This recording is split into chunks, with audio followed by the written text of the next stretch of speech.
Boa tarde a todos e a todas. É um prazer tê-los aqui conosco nessa tarde do dia 23 de setembro de 2020, ok?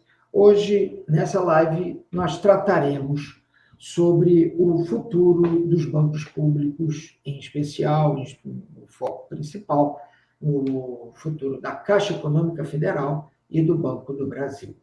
A Caixa Econômica Federal se encontra sob a influência da MP 995, emitida pelo governo Bolsonaro, e que está visando a alienação de partes da Caixa, vamos lembrar, partes lucrativas da Caixa.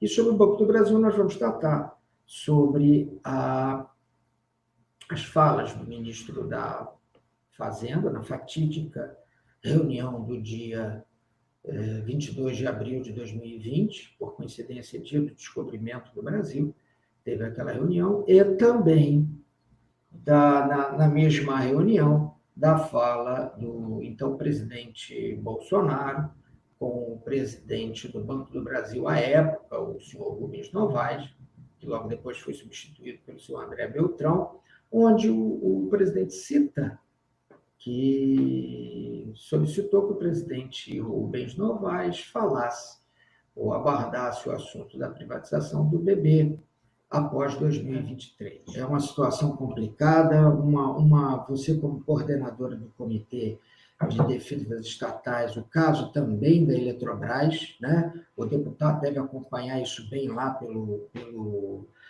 Congresso, o problema que seria o acréscimo no valor da eletricidade para as cidades do interior, e muitas pessoas que moram aqui pela cidade podem pensar, mas o interior não importa. Não, é o interior que acaba fazendo uma grande onda de desenvolvimento geral, e até por uma questão de justiça, tá certo? Até por uma questão de justiça é uma situação. E como eu falei, estava falando um pouco antes, deputado Molon, lá quando as cidades do interior, a que eu trabalhei pelo menos, tinham 4 instituições públicas, só instituições públicas.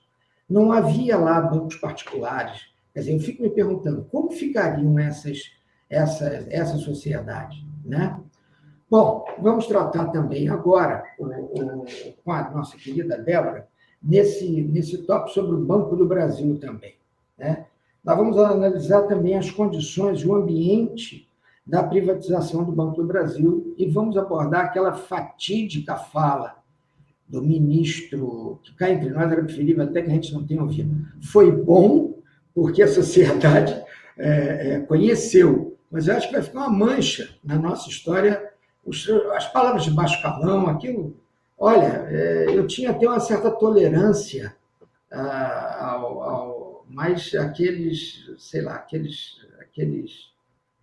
enfim, aquela foi uma experiência realmente apavorante, né? E a fala do ministro da Fazenda, dizendo, vamos vender logo essa do Banco do Brasil, né? E, Débora, uma parte dessa reunião me chamou muita atenção. É quando o presidente Bolsonaro fala com, então, Rubens Novaes, o ex-presidente do banco, para ele não tratar desse assunto agora, esperar 2023, no segundo momento dessa reunião, depois que todos os ministros falam, ele vai falar com o pessoal, para tratar de 2023. E hoje, eu tenho certeza que a Rita deve ver isso, a nossa presidente Maria Fernanda também deve ver isso, né, entre os colegas da Caixa. Muitos ainda acreditam que isso pode não estar acontecendo, que isso pode estar corroborando o que a Rita Serrano falou. Por favor, Débora, dá uma palavrinha. E queria, por oportuno também, que você comentasse sobre esse caso do BTG Pactual, que nem o mercado está acreditando nisso direito, né? Enfim, por favor, Débora. Obrigada, Guerreiro. Queria agradecer aí a todos também na participação na live. A Rita disse como a gente tem se encontrado tantas vezes justamente para tratar desse tema, porque, infelizmente, a gente tem sofrido muitos ataques, muitas pressões pela privatização desses patrimônios que são das brasileiras e dos brasileiros, né? Na verdade, acho que, como você disse muito bem, aquela reunião, ela escancarou uma série de coisas que a gente já sofre, já vem passando dentro do banco, e que dentro do banco a gente conhece muito a realidade, como a Rita falou, a privatização ela não acontece assim tão diretamente, os ataques não são tão diretos, então muitas vezes a população não tem conhecimento disso, né, e não acompanha tão a fundo, e aquela reunião, por certo lado, foi boa para ver como que essas pessoas tratam, né, esses patrimônios públicos, né? Eu acho que o ministro ali naquela ocasião, ele não disse só, né, de vender e palavrão, né, que ele usou para falar isso do Banco do Brasil, mas não só ele falou isso, uma outra fala que ele faz naquela mesma reunião, que para mim que eu acho muito mais absurda do que um palavrão, que é que ele fala que a gente não deve dar dinheiro, fazer empréstimos para as pequenas empresas, porque a gente vai perder dinheiro. Olha o absurdo que a gente chega. A gente tem um governo que ele não se preocupa na manutenção de empregos, porque a gente tem que considerar as micro e pequenas empresas são quem mais emprega no país, e ele fala que a gente vai perder dinheiro com essas empresas. Ao invés de usar os bancos, ao invés de enxergar os bancos como instrumentos, como possibilidade de uma política anticíclica para recuperar essas empresas nesse momento de crise, né? Então, assim, é uma mentalidade totalmente distorcida de querer que o Estado seja mínimo e reduzido sem uma justificativa, né? Só por redução, só para não querer a atuação. Eu acho que eles tentam muito negar a importância desses bancos, eles tentam esconder, na verdade, o que esses bancos fazem, né? E a importância porque se a sociedade tem essa visão, a sociedade vai ser contra a privatização, né? Então eles tentam esconder, né? Olha a importância que tem a Caixa, a importância que tem o Banco do Brasil.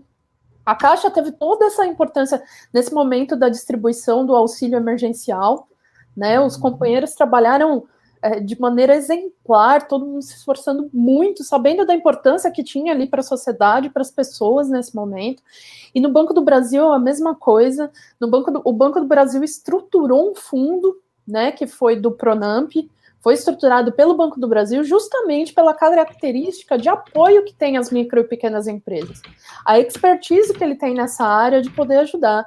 O Banco do Brasil emprestou para 111 mil empresas, né, que são responsáveis por mais de 600 mil empregos. Então, a gente está falando de um impacto positivo e muito importante. Foram 6,8 bilhões emprestados, e não foram mais, porque esse foi o valor destinado pelo governo. Se o governo quisesse, poderia ter destinado mais valor para o Banco do Brasil, que teria feito esses empréstimos, foram liberados em questão de uma semana, que foi disponibilizado pelo governo. O banco já fez essa distribuição, já, né, teve esse apoio, né, aos clientes, teve esse apoio às empresas para poder recuperar essa quantidade tão significativa de empregos, né.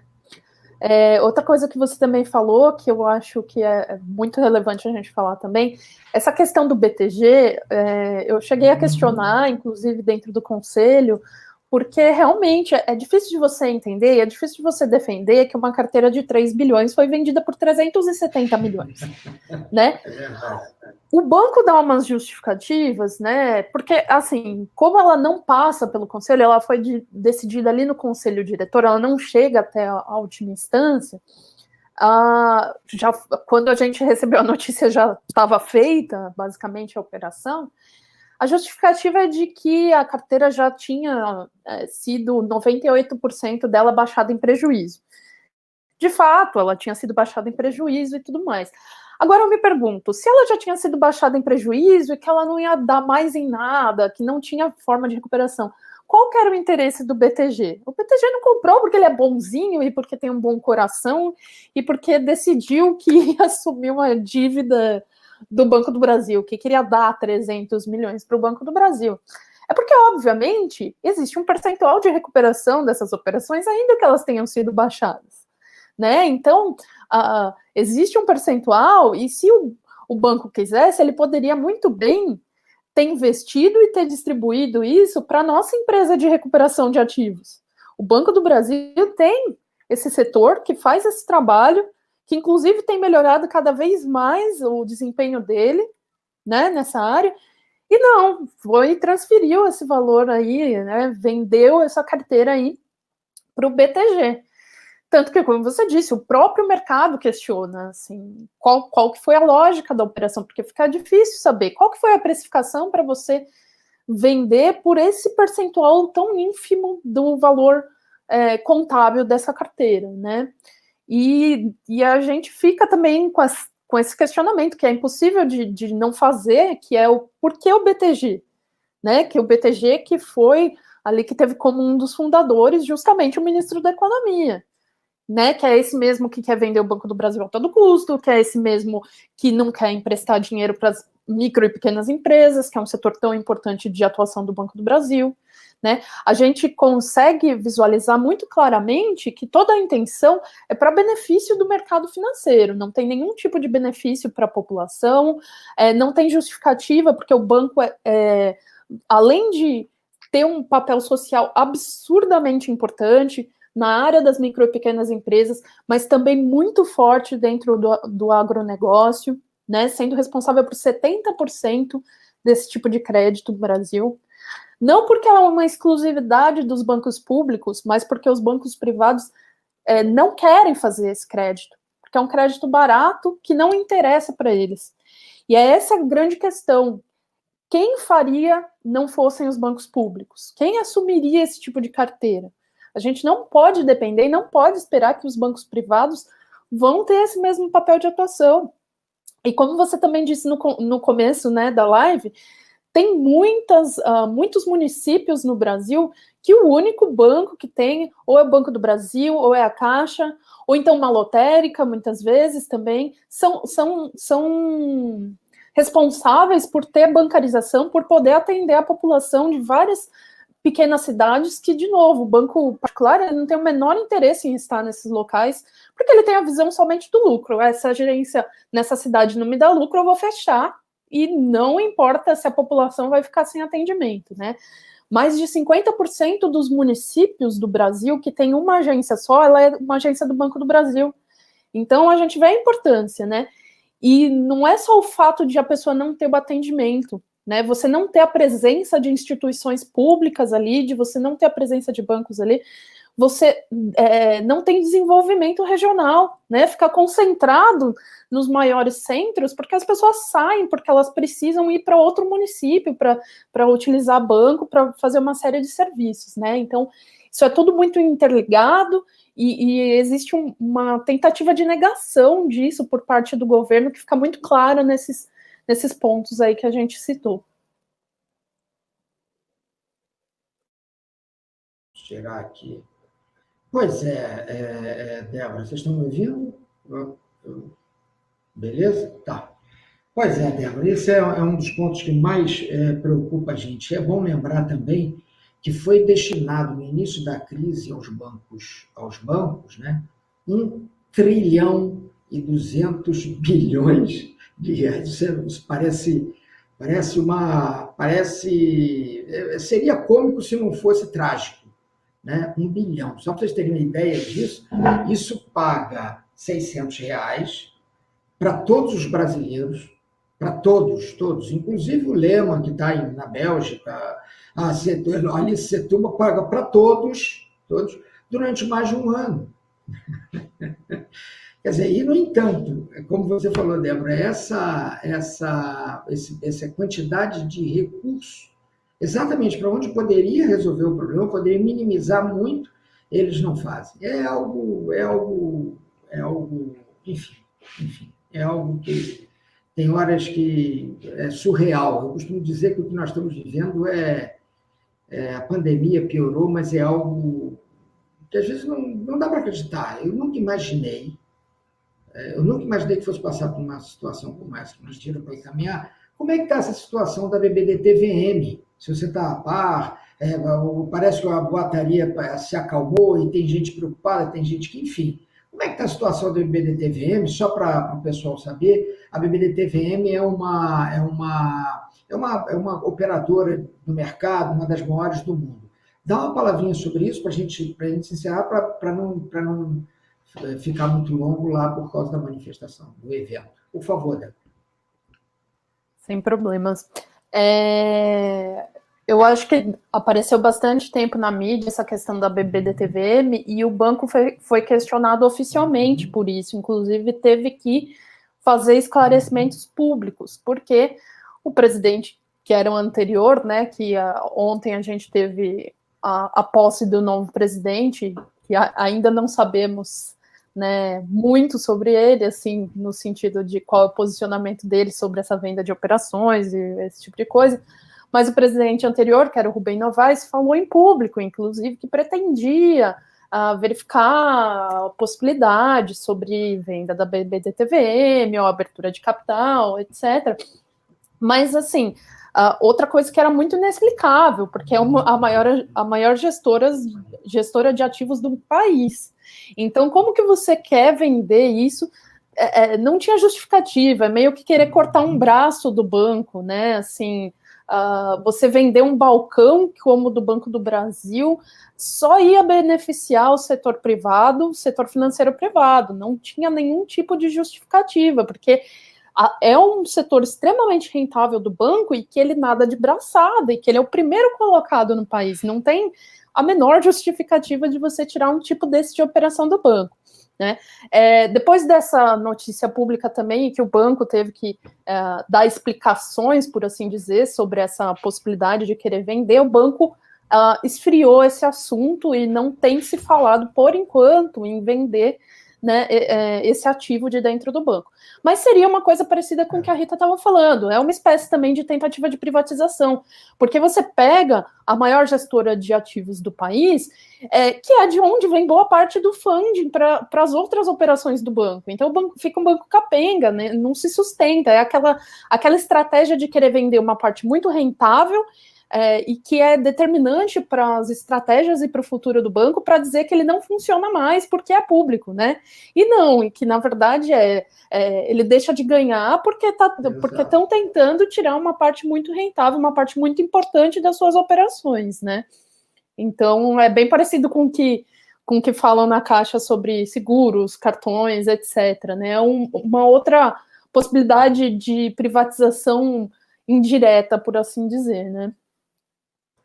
Bom, obrigado, Débora. Gente, eu gostaria de lembrar também que, se não me falha a memória, o Correio da Alemanha também é estatal. Enfim, não vou me lembrar. Privatizou, Guerreiro, privatizou, mas a Alemanha está revendo o processo de privatização.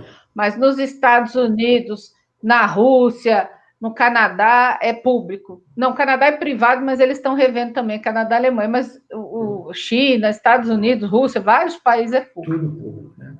Bom, e por último, o Rubens Novaes, o André Brandão, do HSBC, né? Só para lembrar, o HSBC está envolvido no Panama Papers, né? No escândalo do Panama Papers, ou acho que é Panama Papers, que teve que ser arrancado aqui, o Bradesco comprou as coisas todas. E, Fernanda, agora para encerrar mesmo, agradeço de antemão aqui, agradeço também ao Albuquerque, né? O José Albuquerque, grande amigo, agradeço a Bárbara Grilo também, que me ajudou muito nesse momento. Peço mil perdões se a atuação lidando com essas coisas modernas não foi tão bem, tá certo? Agradeço a todo mundo que divulgou, todas as perguntas que estão lá no YouTube e no Face, eu vou passar para vocês responderem, tá ok? E mais uma vez foi uma honra, muito obrigado. Abro um espaço para o pessoal da Eletrobras, o pessoal dos Correios, o pessoal do BNDES, enfim, está aberto o espaço, vamos continuar a luta, vamos na luta que nós não estamos trabalhando para essas empresas, nós estamos trabalhando para os nossos descendentes, assim que recebemos dos nossos antecessores, dos nossos antecedentes, nós temos por obrigação de passar melhor ainda para os nossos descendentes. Não é simplesmente acabando com tudo, que foi que já se viu isso? O Brasil tem uma característica diferente de outros países e nós temos que pegar essa característica e melhorá-la, não piorá-la. Não pegar um modelo completamente esdrúxulo, um modelo diferente do nosso modelo de vida, do nosso modelo econômico, e simplesmente querer enquadrar o modelo de outro grupo. Bom, foi uma honra enorme. Mais uma vez agradeço a todos aqui, tá certo? E agradeço a você que veio acompanhar, que está nos ouvindo, tá certo? Desejo a todos uma boa tarde. Esperamos todos no evento agora às 19 horas, em defesa da Caixa. Débora, Maria Rita, presidente da Maria Fernanda, obrigada, pessoal. Deputado, Grande abraço. Até a próxima. Tchau, tchau. Obrigada. Tchau.